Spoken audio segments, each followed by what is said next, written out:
Hello Internet, and welcome to my live reaction for Boruto, Naruto Next Generations, Chapter 64. When we last left our heroes, Boruto had arrived at the sort of clearing where Kawaki and Code were facing off, and Kawaki and Boruto got into an argument as Kawaki wanted to sacrifice himself to save Naruto, or for the slight, very tiny chance of saving Naruto. Boruto was like, that's not going to work, and also, Naruto doesn't want that. And he eventually has Kawaki to at least let him try to help by arguing that just as Kawaki is allowed to sacrifice himself to save Naruto, Boruto is allowed to potentially sacrifice himself to save Kawaki. He starts fighting Code. Naruto finally realizes his son is missing and is like, maybe Kawaki really did leave the village. And so he's slowly making his way over to the clearing. Boruto and Code start to fight, where Boruto is able to do a little bit with ninjutsu, but Code notes that Boruto is woefully lacking skill in the use of the karma. And he sort of taunts Boruto to get more and more power out of his karma, which Boruto does, maybe awakening Momoshiki. I had the impression that he wasn't awakening Momoshiki. Some people, I think, did have that impression, but we saw that when Momo has been active in the past, Boruto's non-karma covered eye is closed. In that last panel of 63, his eye is open. So I think Boruto's still in there, but he's also tapping into some of that Momoshiki power, as we see with his Byakugan. So let's dive right on into Chapter 64, Control. Our picture here is of Shikamaru. It's a cool little cover for him, like the cloak flapping in the breeze. The orange and green sort of continuing this series' weird color dynamics in those color covers. But we open where we left off, with Boruto gaining more and more power thanks to tapping deeper into his karma. And he looks over at Code. We see his non-karma'd eye is not quite shown in this panel. In 63 it was shown, so I do think he is still awake. But I think they're trying to keep us in some suspense. But Code notes, nice. There we are. And Kawaki just sort of looks at Boruto, flashing back to what Momoshiki said. I think this is right after Ishiki died, and Momoshiki sort of popped out. You've been freed too, Kawaki. Where's your smile? I'll find the 10 tails that Ishiki hid somewhere, and then feed you to it and claim its fruit. And so Kawaki, thinking back on that, snaps it at who he thinks is Momoshiki. You bastard! How dare you come out again? And we see Ada watching, and Code goes on, Uzumaki Boruto, you are quite a puzzle. Momoshiki's consciousness. Why does it emerge to this degree when you're still only a vessel? That's an interesting bit.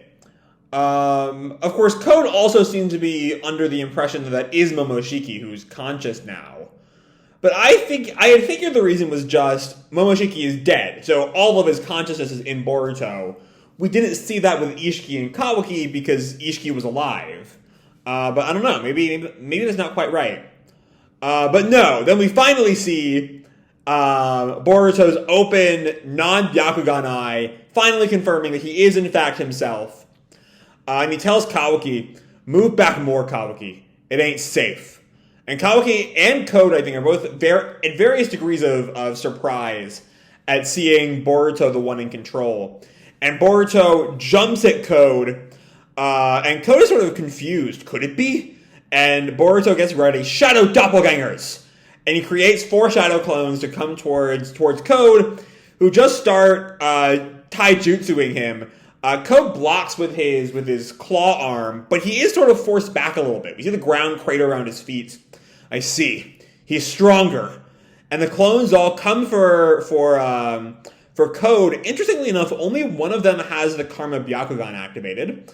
So that's something to keep in mind, I think. But Code sort of gets out of the way. Boruto comes for him again. But Code has created a claw mark in Boruto's chest, and he jumps into it, popping out in a tree behind him, and then goes on with that claw mark, sticks his hand through the claw mark and stabs through one of Boruto's clones. Thankfully, or maybe not thankfully, but it seemed like he marked the real one. So he's not attacking the real Boruto right now. But with that hand there, he's able to go after all of Boruto's clones, and they're pretty quickly wiped out. Except one, I think, still stands, because Boruto tries to grab hold of Code's arm, and one of his clones joins in to try to stop the arm. And with a roar, the clone Boruto, I think, like, suplexes Code through the hole, shocking Code with Boruto's strength. What? And he, like, slides onto the ground, and the real Boruto lands a punch on him. Code is sent flying, gah! But he, forms some claw marks in the ground and pops under them, and reappears a bit further away, a bit safer from Boruto's attack. And Boruto notes, yeesh, such an annoying ability. And Kawaki is watching. What power? Much more than usual. I don't get it, though. It's still Boruto who's in control. When did he manage to... So that is a question. What happened that gave Boruto this, like, enhanced ability here? Is it... Maybe it's like he's been taking those pills, right? So maybe those pills have sort of been repressing Momoshiki, and so normally to get to this point of power, it would have to be Momoshiki. But now that Momo is further repressed, it can be Boruto with this level of power? I don't know.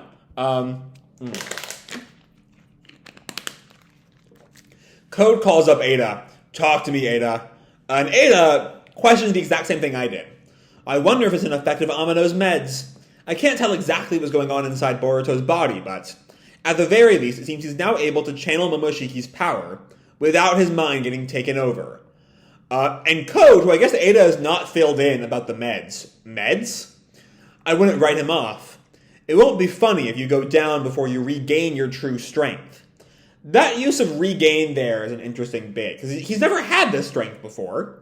The strength of having eaten the chakra fruit. He hasn't really regained the true strength of getting Amano to undo the limiters. That's what she means. My bad. Anyway, Code looks at Boruto, just stands there. And then we cut to Ino, who asks, huh? Boruto's chakra? And we see there's like a collection of Naruto Shadow clones, I guess getting ready with Sage Mode. Which is actually a nice callback. Now that Naruto doesn't have Kurama, if he wants to fight, he really has to, prep Sage Mode the old-fashioned way. Get his Shadow clones, like we saw way back in the fight with Pain. Anyway, Naruto tells her, yup, forget about Kawaki's. Switch everyone over to home in on Boruto's chakra. A few dozen clicks around the village. Stat! And Niji, I think was his name, the guy sort of guarding Boruto and Kawaki, who made a total fool of himself over the past couple chapters, says, I'm so sorry, Lord Seventh. I swear I had my eyes on them. I don't know what, but Naruto stops him. What's done is done. You heard me. Hurry up and search for Boruto. I suspect that's also where Kawaki will be. And then someone arrives on like a railing in front of Naruto, and it's Shikamaru. Worst case, the enemy too. Code may have already tracked Kawaki down, even killed him. So I'm curious if Shikamaru has some information there, or if he's just sort of making an assumption, a fairly correct assumption, given what he knows about Kawaki. But Naruto's shocked. Shikamaru, what are you doing here?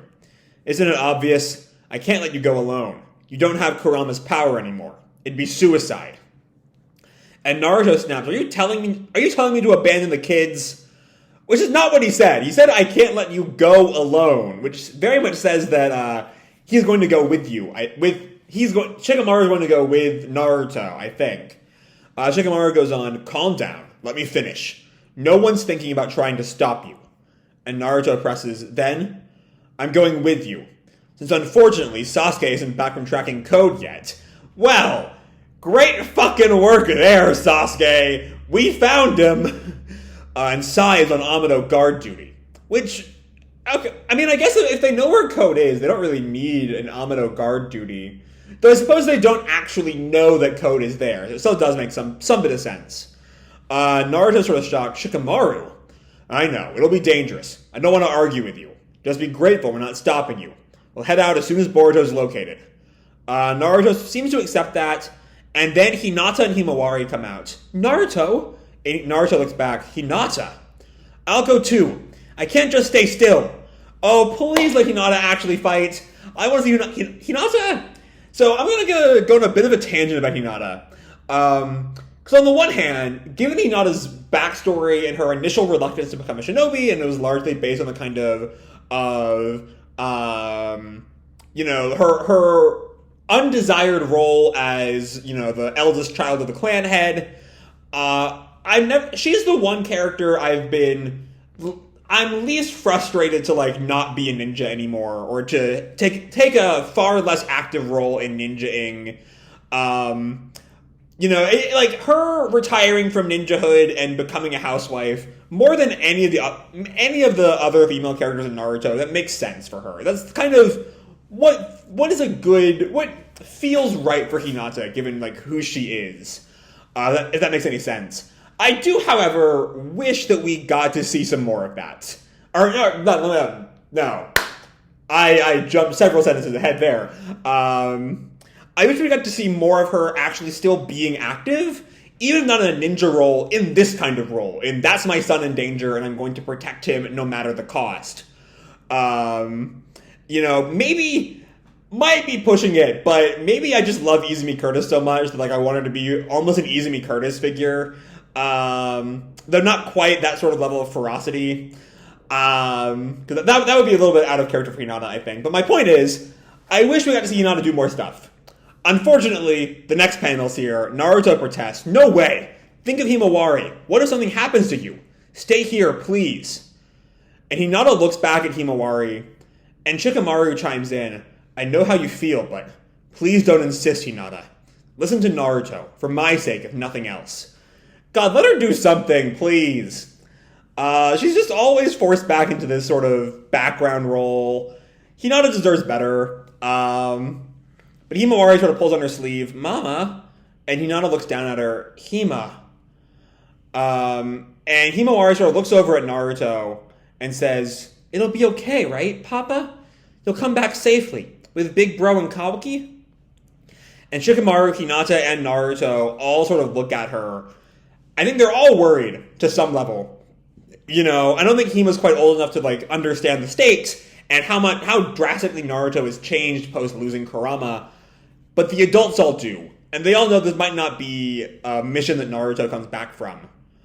But that's the exact moment Naruto enters Sage Mode. And he tells her, of course. Have you forgotten who your dad is?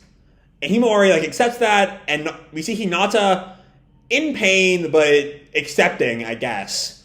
Naruto, Boruto, Kawaki, please, stay safe. Again, I wish he had something to do eventually. Even if it's just, in the anime. Give her something to do. Please. But we come back to Boruto in the woods, and he looks down at the claw marks. And he holds out his hands absorb the claw like he would do jutsu. Seems like can't absorb these claw marks. They must not be made of chakra. And Kawaki tells him they're mostly physically embodied chakra, but there's iron mixed in from his blood, making them composites, enough to be considered physical matter, and thus karma can't absorb them. So be careful. So there's a bit of an explanation as to why they can't just scoop up the claw marks. More importantly, what's up with you? Where the heck did Momoshiki go? And Boruto tells him, dunno. Whether it's an effect of the meds or not, it's never happened before. And Kawaki's not quite happy with that, which means it's unreliable. Gah! You better not suddenly lose control. But Boruto tells him, worry later. For now, let's focus on taking him down. Because that'll solve everything, won't it? And Code just sort of almost mockingly hmps at them, knowing he's not, very, very confident he's not going down right now. But Code tells him, whatever the effect of those meds of Amado's, they can't actually get rid of Momoshiki. You're still Otsutsuki, now and beyond. And Boruto, who has no idea of the Senrigan, questions, how does he know about the meds? But Code goes on, not that it matters to me, whether you're Boruto or Momoshiki, as long as a divine tree germinates from feeding you to 10 tails. And that seems safe. No quality-related problems at all. You'll be a top-notch sacrifice. But Boruto protests, no thanks. My answer's never going to change. The completion of your Otsutsukification is no longer an issue of if, but when. I'll be back for you once you reach peak ripeness. Until then. And he warps into his claw mark and grabs Kawaki. Alright. I think you might lose here. Because Code grabs Kawaki. Goodbye for now. It was fun, Uzumaki Boruto. I'll see you soon. And Boruto lunges for them. Hey! Hold up! Let's go, Kawaki. She's waiting. And I think that's the first time Kawaki's learned that the person wants to see him as a woman. Because we have this bit of him sort of reacting to that. And then Kawaki, or maybe he's deciding he's not going to go with him. Because he makes the hand sign for a shadow clone jutsu. And makes a clone pop up behind Code. Throwing a punch, but Code quickly grabs it, no sweat for him. Hey, Kawaki! But with that, I think both his hands are sort of blocked, leaving him wide open to a Rasengan. Glad you're finally joining the party! And the Rasengan comes towards him. Code is shocked. Gah! But he dips right through the claw mark. The Rasengan still misses. He appears a good distance away. And Code asks, what is this, Kawaki? I thought you agreed to come with me. And we see Kawaki like on the ground, sort of, out of breath thanks to being choked. He's like holding his throat. Don't get the wrong idea. Everything I've done and do is all for Lord Seventh. And Boruto chimes in with that. Exactly. And if we can just take you down, that would be the fastest and easiest. Which, alright, I wish this was a bit of Kawaki acknowledging that, what Lord Seventh wants, what Naruto wants, is for him to be safe. Even if he only values himself through Naruto. Like the Gurren Lagann thing, don't believe in yourself, believe in the me that believes in you. Even if it was just through that sort of, he cares about himself because Naruto cares about him, that would still be a positive step forward in Kawaki, recovering from his deep lack of self-worth that we're really seeing in this arc. Well, you've seen throughout Kawaki's whole role in the story, but also really in this arc as well. That'll be the fastest and easiest. And Edo watching just sort of...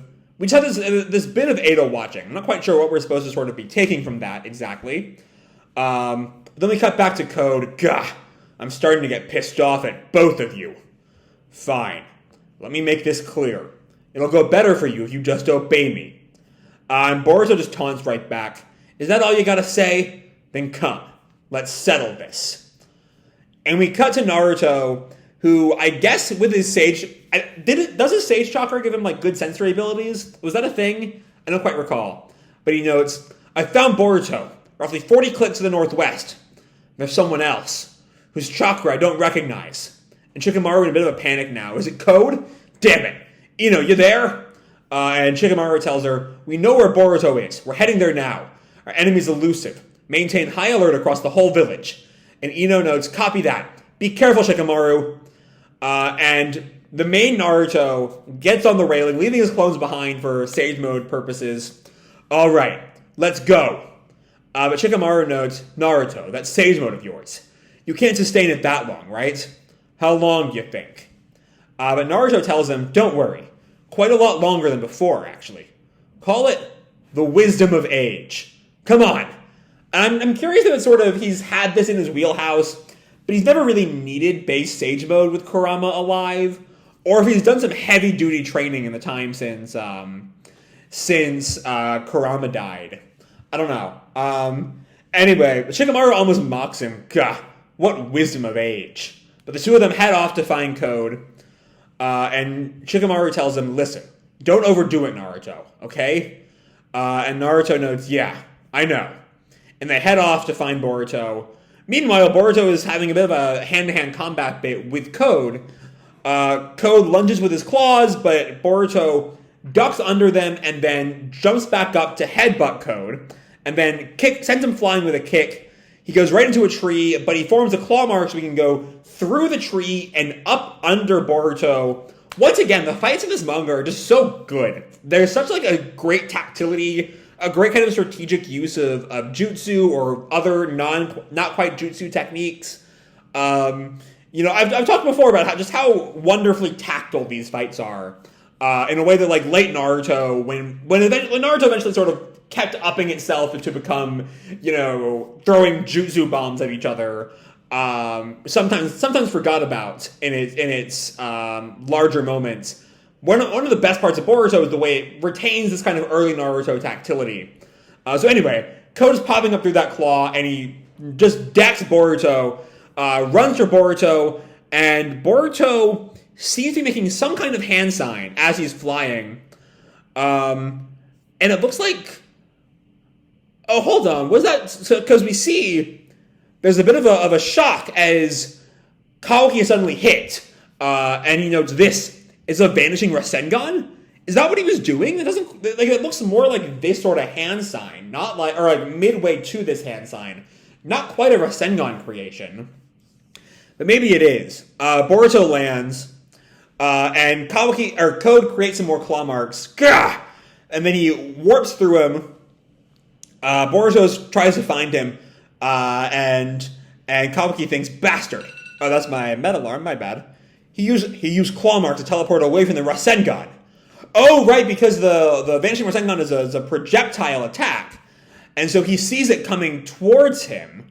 Right? He sees it coming towards him and then ducks out of the way with the claw marks. All right, that's what happened there.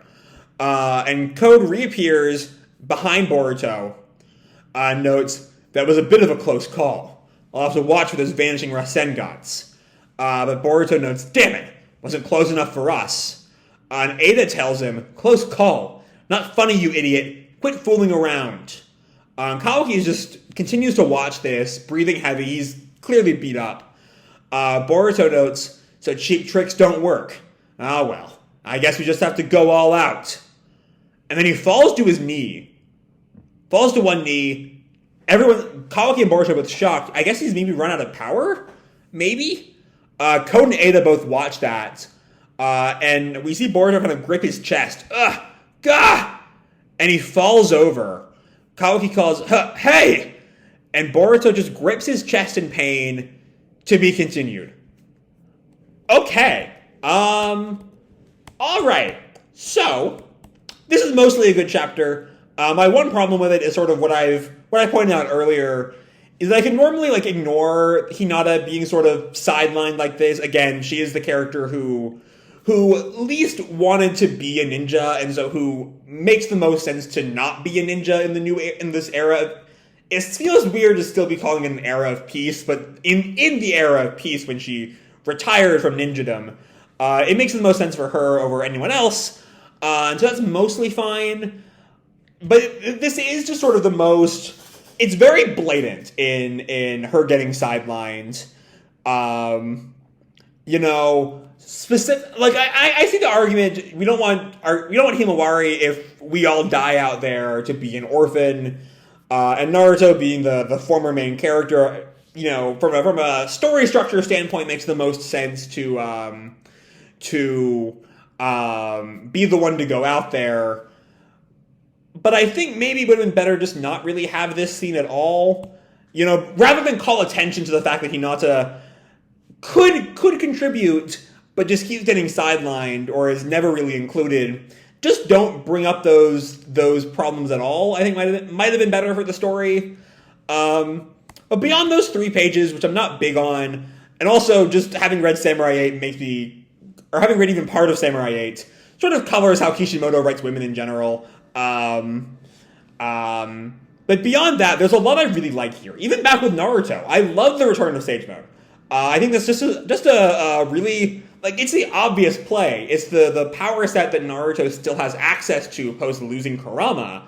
But it's just nice to have it back. And going back to that old strategy, leaving those shadow clones behind so that he can regain Sage Mode when they disappear.